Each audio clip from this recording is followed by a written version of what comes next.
یا بنیا انہا ان تک مثقال حبۃ من خردل فتکن فی صخرۃ او فی السماوات او فی الارض یأت بها اللہ ان اللہ لطیف خبیر یا بنیا اقم الصلاۃ وامر بالمعروف وانہا عن المنکر واصبر علی ما اصابک ان ذلک من عزم الامور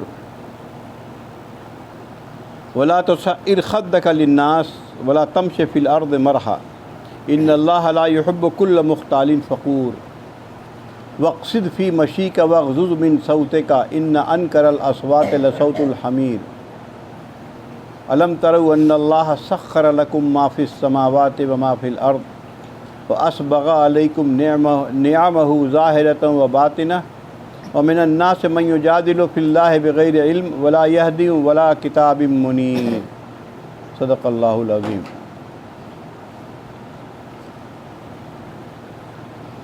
سورہ لقمان میں ہم لوگ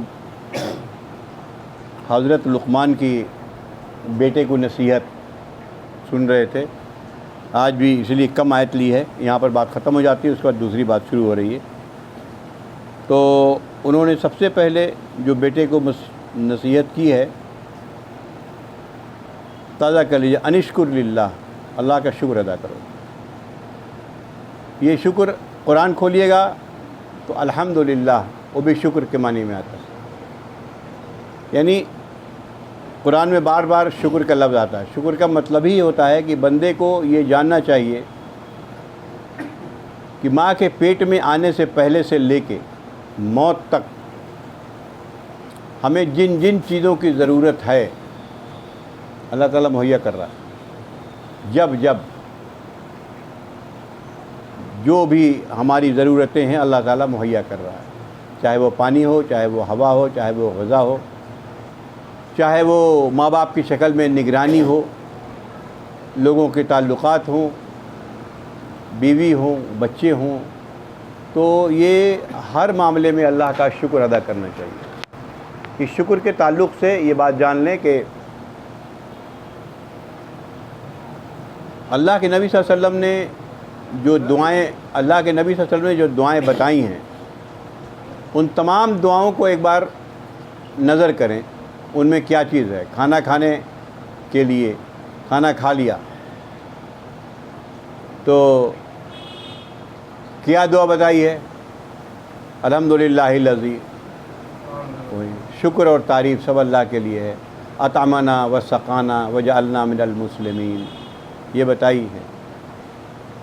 سو کے اٹھ رہے ہیں، الحمدللہ الذی احیانا بعدما اماتنا والیہ النشور۔ یہ جہاں بھی جتنی دعائیں ہیں یا تو پاکی بیان کر رہے ہیں یا حمد بیان کر رہے ہیں۔ تو یہ قرآن ہے، اس میں بتایا گیا الحمدللہ الذی ہدانا لہذا، یہ سب تعریف اللہ کے لیے جس نے مجھے اس کی ہدایت دیا۔ میں نے ہر لمحے اللہ نے یاد دلایا ہے کہ اس کا شکر ادا کرو، اور شکر اس وقت ادا ہوگا جب یہ سوچ لے انسان کہ اگر یہ چھن گیا تو کیا ہوگا۔ تب سمجھ میں آتا ہے، جب ایک چیز انسان کھو دیتا ہے تب شکر ہوتا ہے۔ اس لیے یہ انسان کی فطرت کی پہلی پکار ہے۔ میں پہلے بول چکا ہوں کل کہ حضرت لقمان نبی نہیں تھے، یعنی ایک عام انسان بھی اگر اپنی فطرت پر ہے تو اس کی سب سے پہلی پکار یہ ہوگی کہ اللہ کا شکر ادا کرو کہ اللہ نے مجھے پیدا کیا، والدین کی شکل میں میرا نگراں بنایا، سب نگرانی کر رہے ہیں میری، اور اس کے بعد پوری زندگی ہم دیکھتے رہے ہیں۔ اس لیے قرآن بھی الحمد سے ہی شروع ہوتا ہے، الحمدللہ رب العالمین، اس کی تفصیل میں کر چکا ہوں۔ تو یہ سب سے پہلی فطرت کی پکار ہے، اللہ کا شکر ادا کرنا۔ قرآن بار بار انسان بڑا ناشکرا ہے، انسان بڑا ناشکرا ہے، بار بار قرآن میں بات آ رہی ہے۔ اور سب سے بڑی ناشکری یہ ہے کہ دے تو اللہ رہا ہے لیکن شکر کسی اور کا ادا کر رہے ہیں، یعنی شرک، کسی دوسرے کو خدا تسلیم کر لے۔ شکر تو اسی کو کرتے ہیں، کسی کے آگے بھی، بت کے آگے یا کسی کے آگے جب سر نیاز جھکاتا ہے، اس کا مطلب کیا ہوتا ہے کہ تو نے مجھے دیا سب کچھ، تو یہ اس کو قرآن میں ظلم عظیم کہا گیا، یہ شرک ہے۔ اس کی تفصیل پچھلے درس میں ہم کر چکے ہیں، کرنے کی ضرورت نہیں ہے۔ اس میں دوسری بات جو آئی ہے، اس میں والدین کے سلسلے میں آئی تھی، جو ہم نے کہا کہ انہوں نے والدین کے بارے میں بیان نہیں کیا، اللہ نے بیان کر دیا۔ اس کی 2-3 وجہیں لوگوں نے بیان کی ہیں۔ ایک وجہ یہ ہے کہ بھائی ایک انسان تھے، عام نبی تو تھے نہیں کہ ان سے غلطی نہ ہو۔ دوسری یہ کہ بیٹے کو یہ کہیں کہ والدین کی عزت کر، والدین فلاں کر، تو ان کو ذرا اچھا نہیں لگا ہوگا، اس لیے چپ ہو گئے۔ کچھ لوگوں نے یہ بھی لکھا ہے، خاموش ہو گئے۔ اللہ تعالیٰ نے اس بات کو بتا دیا کہ اور اس میں بھی ماں کا درجہ اس کو زیادہ بتایا یہاں کہ حملتہ امہ وہنا علی وہن وفصالہ فی عامین، کہ وہ کمزوری پر کمزوری اٹھا کے اس نے پیٹ میں رکھا ہے، اور پھر اس کے بعد 2 سال لگے دودھ چھڑانے میں۔ تو ماں کا رول زیادہ ہے۔ حدیثوں میں بھی آتا ہے کہ 3 گنا بتایا گیا۔ ظاہر سی بات ہے کہ جس دن سے کنسیو ہوتے ہے، استقرار حمل ہوتا ہے، اس دن سے لے کے 9 مہینہ پیٹ میں، اور پھر اس کے بعد چھوٹا بچہ، پھر اس کے بعد جب تک کہ وہ شعور نہ لے لے، ماں ہی اس کی کفالت کرتی رہتی ہے۔ باپ کماتا ہے، ٹھیک ہے، لیکن باقی سارا نگرانی ماں کرتی رہتی ہے۔ جو تکلیف ماں سہتی ہے بچے کی پیدائش میں، وہ باپ نہیں سہتا۔ اس لیے یہ بھی اس پر ہی بات آ چکی تھی، اس لیے میں اس پر تفصیلی گفتگو میں ربط کے لیے میں نے بات کیا۔ ہاں، اس میں ایک بات اور بتا دی گئی کہ اگر والدین اس بات پر زور دیں کہ اللہ کے ساتھ کسی کو شریک کرو، تو ان کی بات نہ مانو۔ لیکن بہرحال جو والدین کا معاملہ ہے، ان کے ساتھ نیک برتاؤ جاری رکھو۔ یہ نہیں کہ غصے میں یا بھڑک کے بول دیں یا ان سے بدتمیزی سے بات کر لیں، ایسا نہیں ہے۔ آہستگی سے کہہ دیں کہ یہ بات منع ہے یا خراب ہے، چاہے جو بھی ہو، جو بہتر طریقہ ہو۔ میں نے یہ بھی بتایا تھا کہ حدیثوں میں باپ کافر ہو کسی کا، تب بھی اس کا احترام لازم ہے، وہ باپ ہے۔ اور تیسری بات اس میں پچھلے آئی تھی، وَاتَّبِعْ سَبِيلَ مَنْ أَنَابَ إِلَيَّ، اور ان کا راستہ پکڑو جو میری طرف رجوع کرنے والے ہیں۔ اللہ یعنی کہا گیا کہ اچھی صحبت اختیار کرو۔ بری صحبت رہے گا، انسان سب کو ہی جانتا ہے، بری صحبت رہے گی تو برا کام ہی ہوگا۔ 10 طرح کا گندی باتیں، فحش باتیں، ادھر ادھر کی باتیں، بہت سی باتیں ہوتی رہتی ہوں گی۔ یہ منع کر دیا گیا کہ سب نہ کیا جائے، اور اچھی صحبت اختیار کرو ان لوگوں کی جو اللہ کو زیادہ یاد کرتے ہیں، جو اللہ کو رجوع کرنے والے ہیں اللہ کی طرف۔ ان کو دیکھ کے اللہ یاد آئے گا۔ ہم میں کچھ کمی ہے تو اس کی ترغیب بھی ہوگی کہ بھائی ایسا نہیں کرنا چاہیے۔ اور آخر میں بتا دیا کہ اب بہرحال تم جو بھی کرو، ثم الیہ مرجعکم، لے دے کے الٹیمیٹلی آنا تو میرے ہی پاس ہے، جاؤ گے کہاں۔ فَأُنَبِّئُکُم بِمَا کُنتُم تَعْمَلُونَ، تو ہم بتا دیں گے کہ تم کیا عمل کر رہے تھے دنیا میں۔ یہ اتنی بات پچھلے ہفتے ہوئی تھی۔ اب اس کے بعد پھر حضرت لقمان اپنے بیٹے سے گویا ہوتے، یا بنیا، اے بیٹے، انہا ان تکم مثقال حبۃ من خردل فتکم فی صخرۃ او فی السماوات او فی الارض یات بہ اللہ۔ دیکھو، تمہارا کوئی بھی عمل چاہے رائی کے دانے کے برابر ہو، چاہے چٹان کے نیچے کر رہے ہو، یا آسمان میں کہیں بھی کر رہے ہو، یا زمین میں کہیں بھی کر رہے ہو، اللہ قیامت کے دن ان سب کو سامنے لے آئے گا۔ یہ ایک باپ اپنے بیٹے کو کرے، یعنی ہر وقت اللہ کا خیال رکھو، اللہ سے ڈرتے رہو۔ ہم کوئی بھی گناہ کر رہے ہیں، اللہ بہرحال ہمیں دیکھ رہا ہے، اس کے فرشتے میرے ساتھ ہیں، وہ اس کو بہرحال نوٹ کر رہے ہیں۔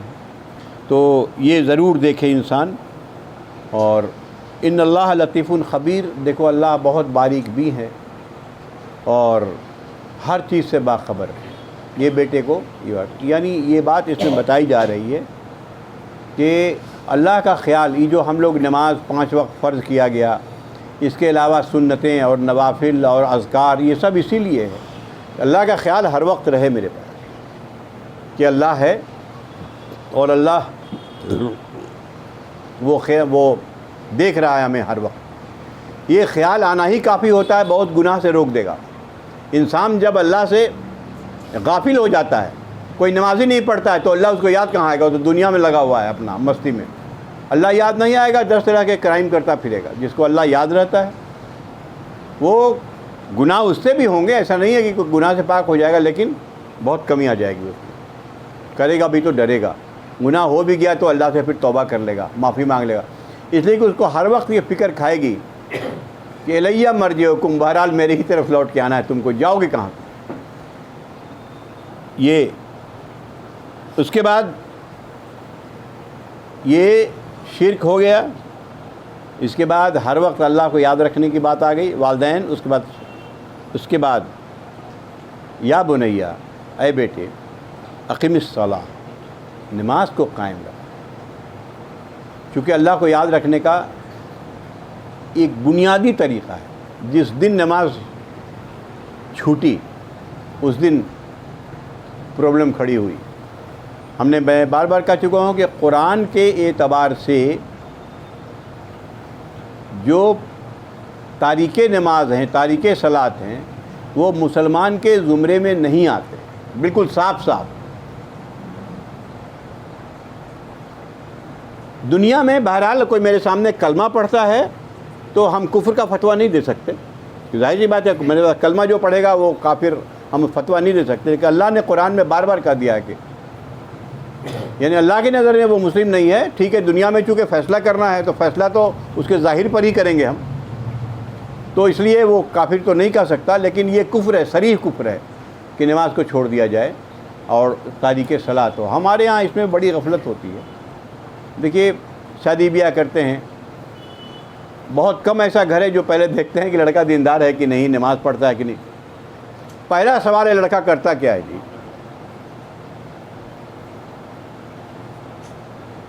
اس کے بعد مال دال دیکھنا ہے، فلاں دیکھنا ہے، لڑکا جو باقی دیندار ٹھیک ہے جی، اگر بہت ہوا تو ہاں نماز پڑھتا ہے، معاملہ ختم۔ کبھی اس بات کو، جب کہ ہمارا پہلا کرائٹیریا یہ بتایا گیا ہے، اس کو دیکھو، یہ بھی پیسے بھی دیکھنے کو کہا گیا کہ دیکھو کہ میری بچی کو وہ رکھ سکتا ہے، کھلا سکتا ہے، کم سے کم اتنا تو کماتا ہو، یہ بھی دیکھا کرو کہا۔ لیکن فرمایا نبی کریم صلی اللہ علیہ وسلم نے کہ لوگ مال، نسب اور حسب نسب اور خوبصورتی، یہ 3 چیزوں کی وجہ سے نکاح کرتے ہیں۔ مال آئے گا ہی تو سب سے نمبر 1 پر ہے ہی ہے، اس کے بعد حسب نسب، جی میرے خاندان کا اور میری ہڈی ایک ہونی چاہیے اور فلاں ہونا چاہیے، فلاں ہونا چاہیے، اور بیوٹی، خوبصورتی، یہ 3 چیز ہے۔ اللہ کے رسول نے فرمایا کہ تم دینداری دیکھا کرو، یہ ہمارا ہے، لیکن یہی دیکھیے کہ ہم نے سارا معاملہ ہی الٹ دیا ہے۔ یہاں یہی بات، وہ کیوں؟ اس لیے کہ اللہ یاد ہی نہیں ہے ہمیں۔ سوچتے شادی بیاہ کے معاملے میں بھی اللہ کی بات ہے کیا مطلب ہے؟ ارے ایک ایک چیز اللہ نے بتا دیا ہے، اور جب پھنسیں گے تو بولیں گے یا اللہ کیا ہو گیا میرے ساتھ، ہم نے کون سا برائی کیا تھا؟ برائی تو یہی کیا تھا کہ تم نے رسول اللہ کا کرائٹیریا جو بتایا تھا وہ دیکھا نہیں تھا تم نے، ہم نے کیوں ایسا کیا، ہمارے ساتھ کیا ایسا ہو گیا؟ یہ ہوگا، اگر ہم نے اپنا کرائٹیریا لیا ہے تو ڈھونڈیے تو ہوگا۔ اس لیے، اور اگر بچ گئی کوئی تو سمجھیے اللہ کا کرم ہے کہ نہیں کیا تو ٹھیک ہے جی، ہو رہا ہے۔ لیکن دینداری سب سے پہلی چیز، اس لیے کہ وہ بچی جس کو آپ جس کے نکاح میں دے رہے ہیں، بہرحال اس کو بھی مرنا ہے، مرنے بھائی اس کے کم سے کم اس کو جہنم کی طرف تو نہ لے جائے۔ ایک شادی ایسے خاندان میں ہوئی، بولے کہ دیکھیے یہ میری کنڈیشن ہے، لڑکے نے کہا کہ لڑکی جینس پہنے گی جی، اگر منع کرے گی تو پھر ہم آپ شادی، اور باپ نے تاریخ طے کر دیا، اس میں کیا کیا جا سکتا ہے؟ دیکھیے وہ دیکھ رہے لڑکا لڑکا بہت اچھا ہے، لیکن یہ نہیں دیکھا کہ کیا معاملہ پیش آ رہا۔ ہم ایک بالکل ایک ایگزامپل ہے جو ہم بتا رہے ہیں، میرے سامنے آیا ہوا ایگزامپل ہے، تو یہ انسان کا یہ صرف اس لیے ہے کہ اللہ کو بھولا ہوا ہے، یہ نہیں جانتا ہے کہ میری بچی کو بھی اللہ کی طرف لوٹنا ہے، میرے داماد کو بھی اللہ کی طرف لوٹنا ہے، اس کا خاندان کو بھی اللہ کی طرف لوٹنا ہے، کیا ہوگا؟ یہ ہم بھول چکے ہیں. یہ اسی لیے کہا گیا کہ نماز جو ہے ان چیزوں کو باندھے رکھتی ہے. بھائی ہم بار بار اللہ کے سامنے جھک رہے ہیں 5 بار کم سے کم, اور اللہ سے معافی مانگتے ہیں, استغفار بھی کرتے ہیں, اور سب کچھ اس میں قرآن کی آیات پڑھتے ہیں جس میں ساری یہ آیات آتی ہیں, تاکہ اللہ ہر وقت ذہن میں رہے. اگر گناہ ہو بھی, انسان کوئی گناہ سے بچا ہوا نہیں ہے, تو اللہ سے معافی مانگا کہ اللہ تعالیٰ معاف کر دے, ہم تو گناہ گار ہیں.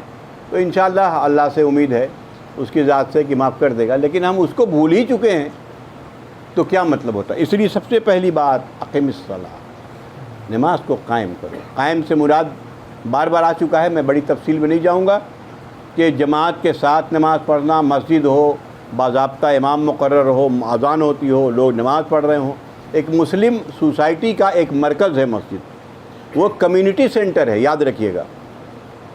مسلم کا وہ کمیونٹی سینٹر ہے, چاہے نکاح ہو, چاہے دیگر ہمارے جو ہی معاشرتی ہے سماجی کام ہو رہے ہوں.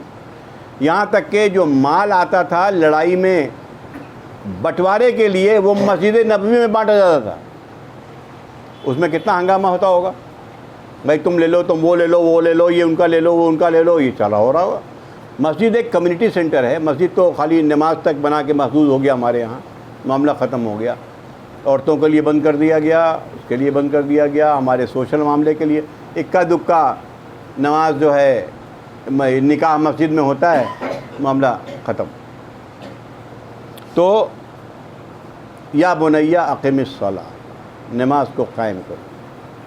یہ ایک ایک چیز پہ غور کیجیے گا. اس کے بعد کیا کہہ رہے ہیں؟ وَأْمُرْ بِالْمَعْرُوفِ وَانْهَ عَنِ الْمُنْكَرِ, نیکی کا حکم دو, یعنی نیکی کو اپنے تک محدود نہ رکھو. اب قرآن نے کیا کہا؟ اپنا تو ہے ہی ہے, اس کے بعد قُوا أَنفُسَكُمْ وَأَهْلِيكُمْ نَارًا, بچاؤ اپنے آپ کو اور اپنے بال بچوں کو جہنم کی آگ سے, ان تک پہنچاؤ. اس کے بعد وَأَنذِرْ عَشِيرَتَكَ الْأَقْرَبِينَ, اپنے قرابت داروں کو ڈراؤ. ہمارے جو سماج میں لوگ ہیں ان کے ساتھ یہ دعوتی کام یہ کرو, نیکی کو پھیلاؤ. وَانْهَا عَنِ الْمُنْكَرِ, اور برائی سے روکو, یہ کام ہے ہمارا.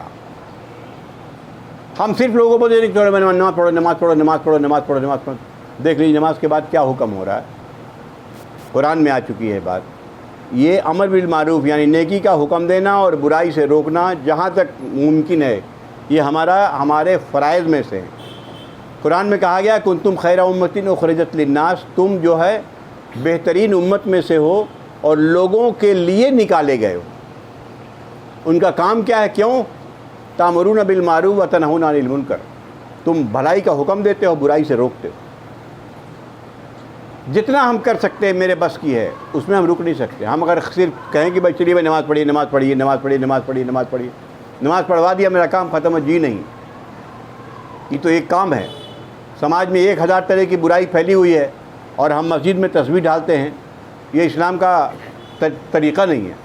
اگر یہی ہوتا تو پھر رسول اللہ کو امین اور صادق تو بولتے ہی تھے لوگ. نہیں, یہ چیز پھیلے گی.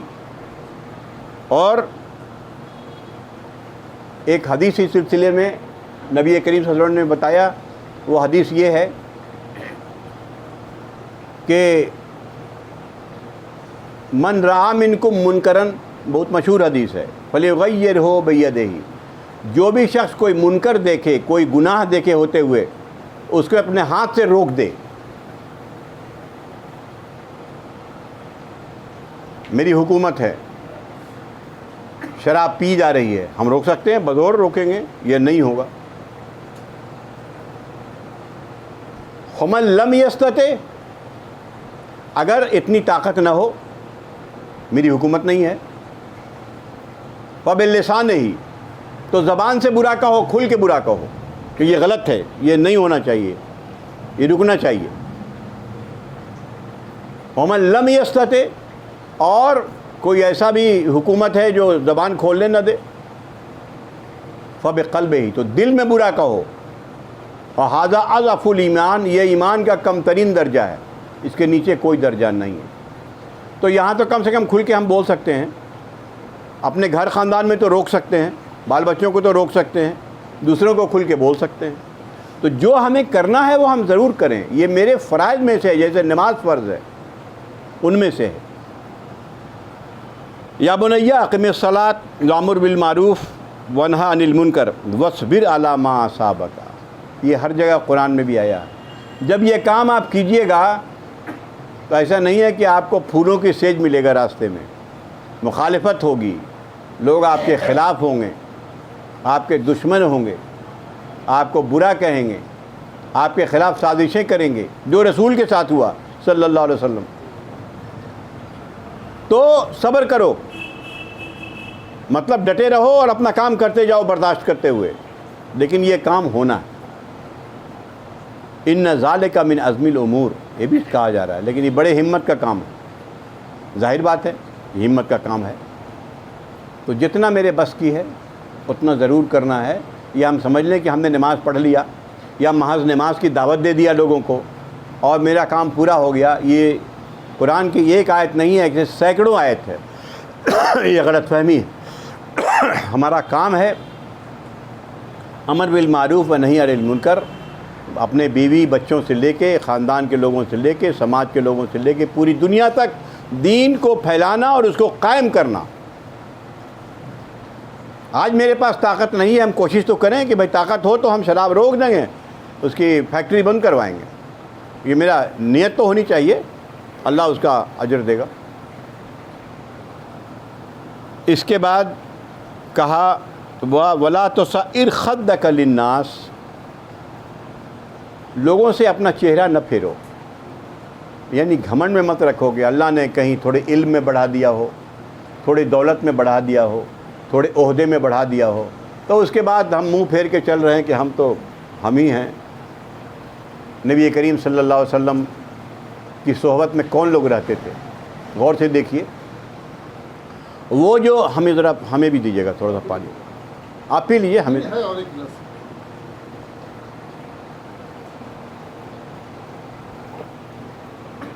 عرب میں خباب بن الارت، بلال بن رباح، آپ جانتے ہی ہیں یہ غلام در غلام ابن غلام خریدے بیچے جاتے تھے. جانور کی طرح گلے میں رسی لگا کے اسے باندھ دیا جاتا تھا. یہ وہ لوگ تھے.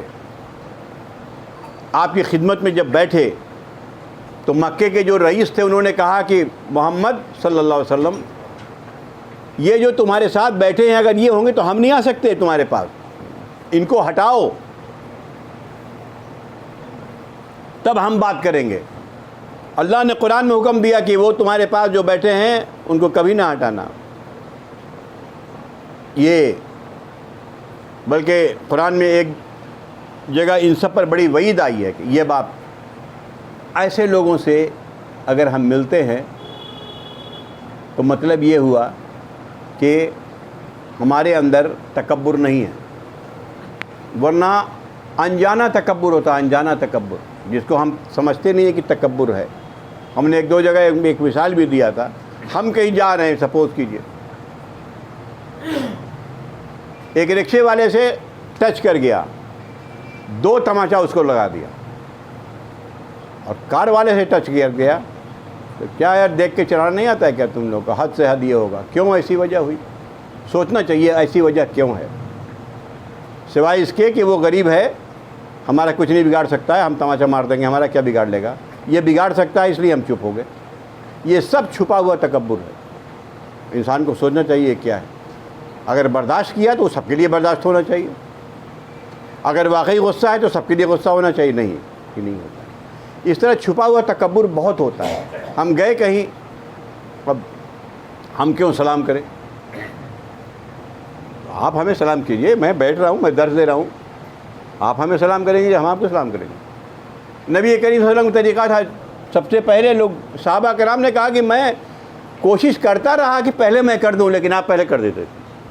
وہ کون تھے؟ غور کر لیجیے. جن کا مقام بس بعد از خدا بزرگ توئی والا معاملہ ہے، قصہ مختصر، اس کے علاوہ کوئی معاملہ، ان کا مقام ہے.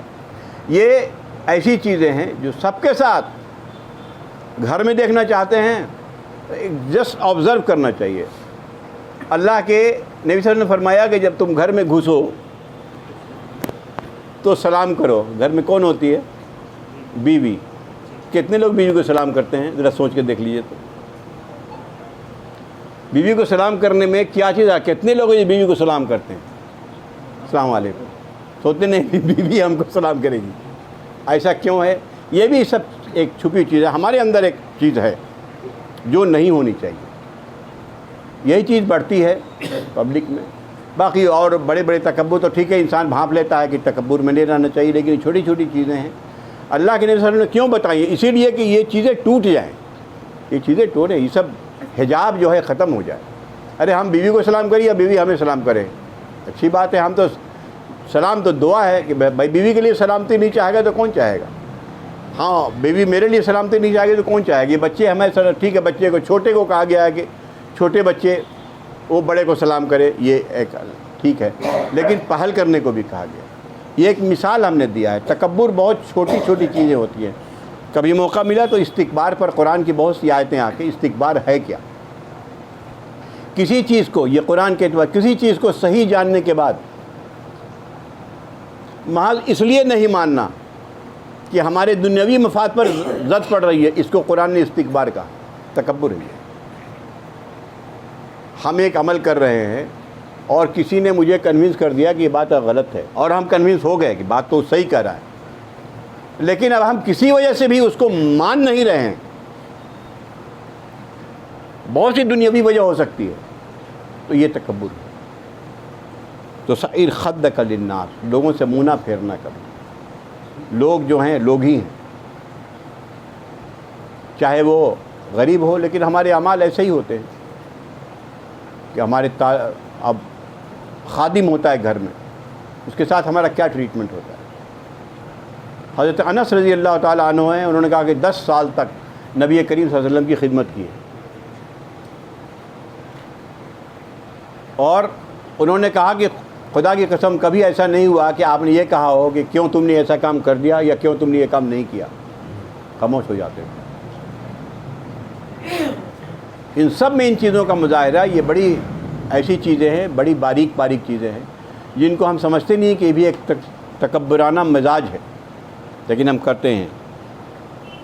اور اس کی آخری شکل یہ ہوتی ہے وَلَا تَمْشِ فِي الْأَرْضِ مَرْحًا، زمین میں اکڑ کر نہ چلو، یہ اکڑ ہوتی ہے۔ جب یہی چیز بڑھ جاتی ہے تو اکڑ ہوتی ہے، اور اکڑ کے چلنا ہے۔ اللہ کے رسول نے کہا کہ یہ چال اللہ کو بہت ناپسند ہے، اکڑ کے چلنے والا۔